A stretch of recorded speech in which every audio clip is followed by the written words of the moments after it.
Hello, this video is Christianity for a skeptic. So suppose you are a modern person. You think you're a rational, scientific individual, and you're skeptical. Maybe you're agnostic of Christianity, and you're like, how am I gonna know God? How do I know about this God guy? Seeing is believing, right?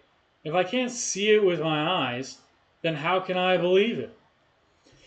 Well, that's what today's video is going to be all about. That's what today's video is going to be teaching. So we're going to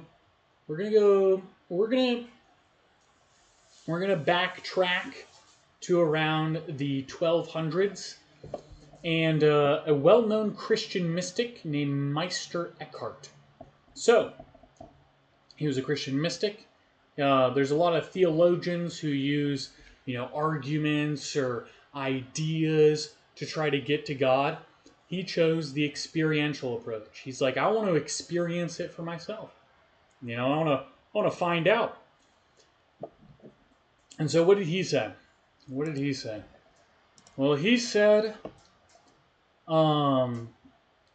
in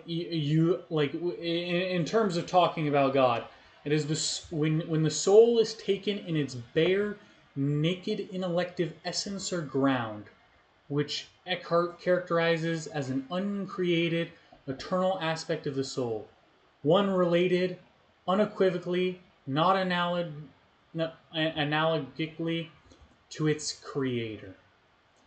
So the ground of your soul and the ground of God are together.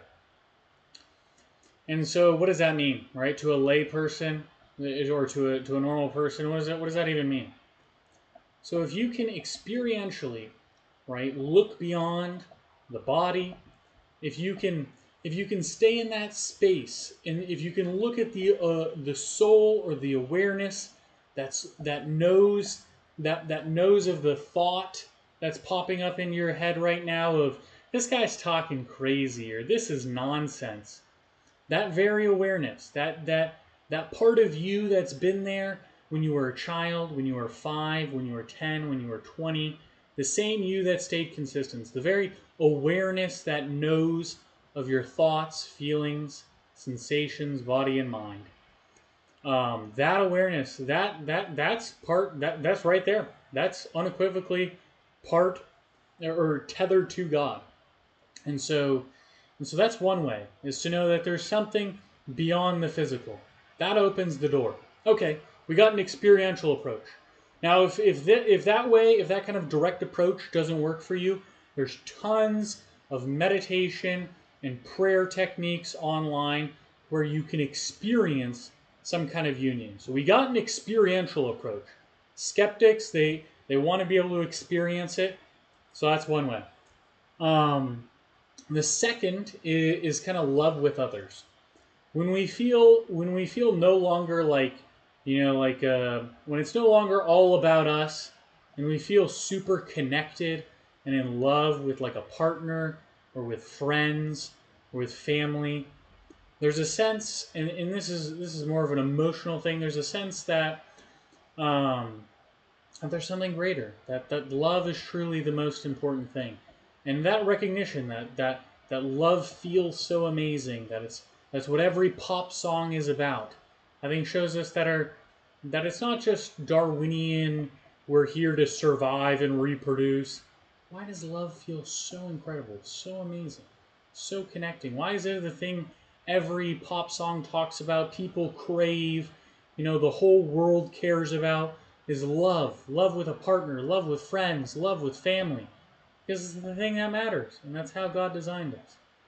So that's indicative, right? That's an indication that God exists, because love is the most important thing to each and every one of us. Whether or not you admit it, if you were to live a loveless life, that's where people end up, lonely and committing suicide. Like, people need love. Everybody needs it.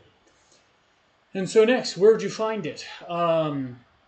The next would be by, if you're skeptical for Christianity, the next would be by um, would be an argument from normalcy or non-uniqueness. So let's say you're the skeptic, right? And you're like, huh, I'm so rational, right? If you just look at, one man who historically is documented to exist, you may not believe in the miracles or the voodoo he did. Totally fine. I don't know any man to this day, or any man in the last no man in the last 500 years, with all the scientific, and technological achievement, has lasted 2,000 years of an amazing movement that brings communities together, that brings, churches do charity work, churches visit prisons and help people. One man, whether or not you believe in his miracles or not, totally irrespective of that, or you could just believe he was a crazy guy who convinced a bunch of people of wrong things. That man, one man, just by mere observation, has left a 2,000 year lasting impact of love and kindness and goodness. And it is only in the distortion of loving thy neighbor as thyself do we find the crusades and other things of that nature. Right? We don't find that with other people, right? With a businessman or with anything else, they just don't have the same impact, the same connection. So back to what I was saying with the non-uniqueness or normalcy. So you may think you're the right skeptic, the rational man, and the whole world or these billions of people, right? The billion people who believe it are just totally stupid. I think it's pretty irrational or unreasonable. Maybe it's not irrational, but it's unreasonable to assume that you are the one truth knower and all these other guys are just full of shit. Right? You know it better. You're smarter. You just know better than everybody else. Well, that's a little unreasonable. That's a little egoic.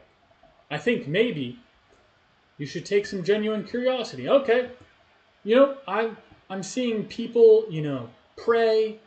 I'm seeing people connected. The churches are doing community service.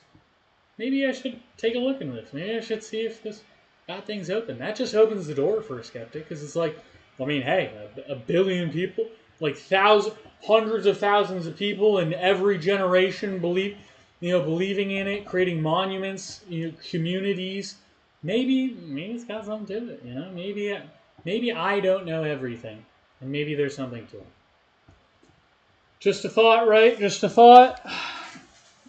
And then I think lastly, the biggest push, if you're like, hey, right, Charles, I loved your talk, but I'm not convinced. I'm not convinced. All right, you're not convinced. That's totally okay. God has eternity.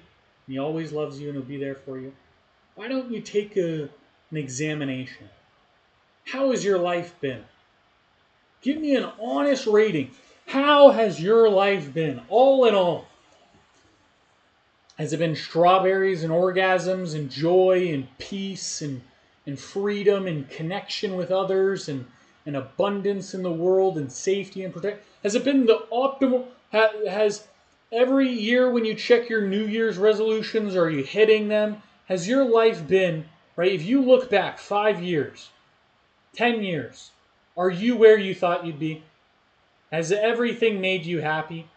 Has the 10th time you ate the Oreo cookie finally got you permanent joy?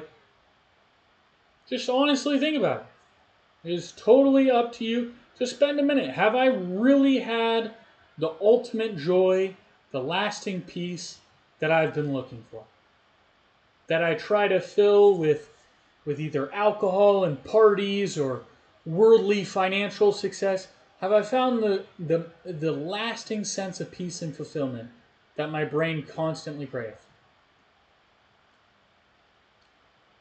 If you have, good for you. And if you haven't, maybe it's time, all right, maybe it's time to seek the kingdom, seek God. because I think that would do you more good than wandering life, without loving the Creator and without devoting yourself to the love of the Creator and love of others. So this is Christianity for a skeptic, right? You take this for whatever you will, right? I'm just one man speaking to other humans, trying to spread God, trying to spread love. So I hope this opens the doorway to you. I hope you guys enjoy this, and have a blessed day.